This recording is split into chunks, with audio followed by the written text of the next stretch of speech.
ام يوسف شاطره وشطوره وحلوه واموره. عملنا وليمه رز بلبن. حطينا حله على النار فيها 2 كيلو لبن دافيه. ورحنا هنا المكونات: مج سكر، المج اللبن ده هنعوزه كمان شويه، 4 معالق كريم شانتيه، معانا مج رز غسلناه ونقعناه شويه بالميه. اول ما اللبن هيدفى هضيف عليه الرز واقلب واوطي النار جامد عشان ايه الرز ما يلزقش تحت. ونفضل كل شويه نقلب فيه كده لغايه لما الرز يستوي. ومعانا كيلو لبن تاني انا حاطاه بره في حله. كل ما بلاقي الرز يتشرب بروح مزوده شويه، كل ما الرز يتشرب اروح مزوده من الكيلو التاني، يبقى كده 3 كيلو لبن.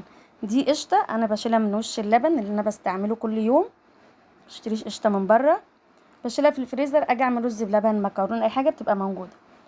هنا الرز استوى بقى تمام، ودوبنا فيه حته القشطه.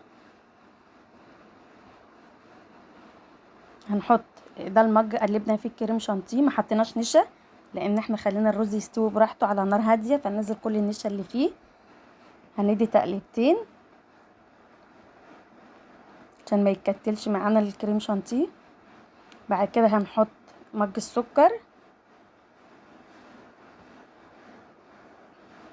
السكر بقى حسب ما انتوا عايزين. حطينا فانيليا، في ناس بتحبه مسكر هتزود شويه السكر لان احنا بنحب الحاجه معقوله، يعني ولا مسكره قوي ولا دلع قوي. كده استوى معانا مية مية. بص القوام جميل. هنا ده جبنا بقى الحاجات، وهنا المانجا هنقشرها وهخرطها مكعبات زي ما انتوا هتشوفوها كده على الاطباق.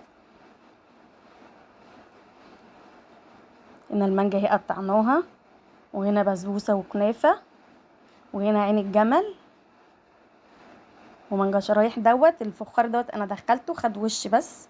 وهنا بقى انا زوقته زي ما انتوا شفتوه في اول الفيديو. حطوا لايك واشتراك في القناه.